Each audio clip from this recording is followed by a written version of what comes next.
Everyone, कैसे हैं आप सब। तो आज मैं बहुत ही खास मीठा सा टेस्टी सा रेसिपी लेकर आई हूँ।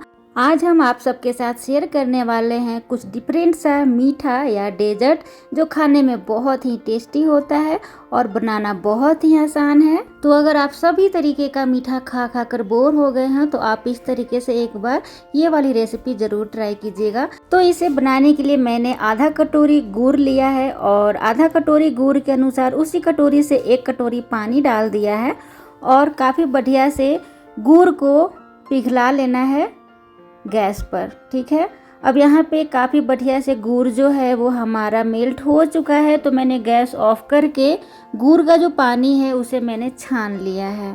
यहाँ पे मैंने कढ़ाई को फिर से गर्म किया है। इसमें डाला है थोड़ा सा घी और इसमें मैंने डाला है सूखा हुआ नारियल जिसे खोपरा भी कहते हैं, और इसे मैंने बारीक पतला पतला काट लिया है और इसे सुनहरा भून लेना है। अगर आप चाहें तो कद्दूकस करके भी यूज कर सकते हैं, मतलब कि अगर आप चाहते हैं कि इसे कद्दूकस करके डालें तो आप कद्दूकस करके भी डाल सकते हैं। काफ़ी बढ़िया से सुनहरा मैंने भून लिया है तो मैंने निकाल लिया।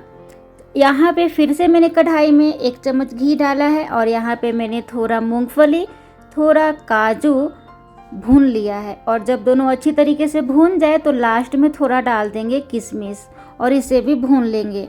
यहाँ पे आपको ध्यान देना है, जो भी आपको ड्राई फ्रूट खाना पसंद है उसे आप घी में भून कर निकाल लीजिएगा। काफ़ी बढ़िया से भून लेना है। अब इसे भी मैंने भून लिया है। अब यहाँ पे मैंने 2 कटोरी पोहा लिया है।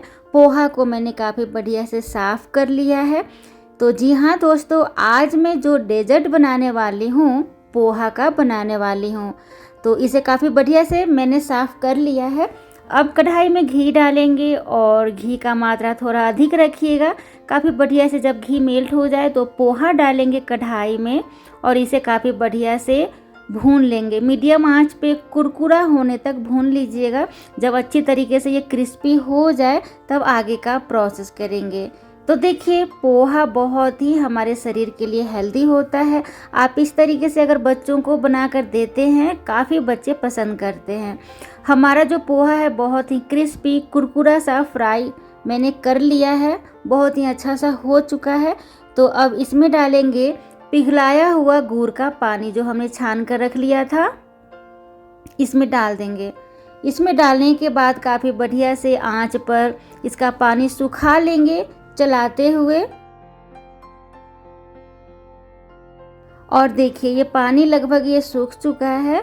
तो अब आगे का प्रोसेस करते हैं।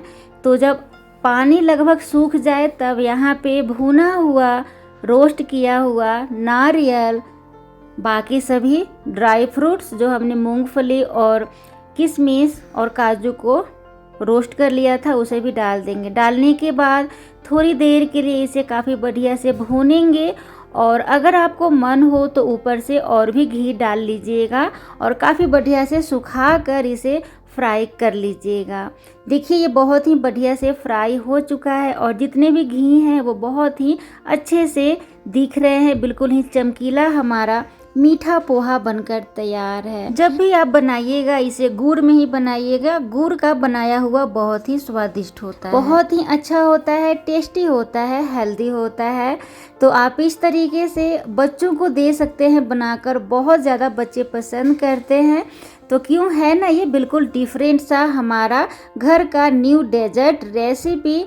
और देखिए, अगर आप खीर और सेवई खा खा कर बोर हो गए हैं और अगर आपको लगता है ये बनाना बहुत ही मुश्किल होता है, थोड़ा देर तो लगता है खीर और सेवई बनाने में, तो क्यों ना झटपट से आप ये आसान वाली रेसिपी बनाकर ट्राई कर सकते हैं। तो फ्रेंड्स, जल्द ही मिलते हैं न्यू वीडियोज में। तब तक के लिए thank you so much. Take care and bye bye.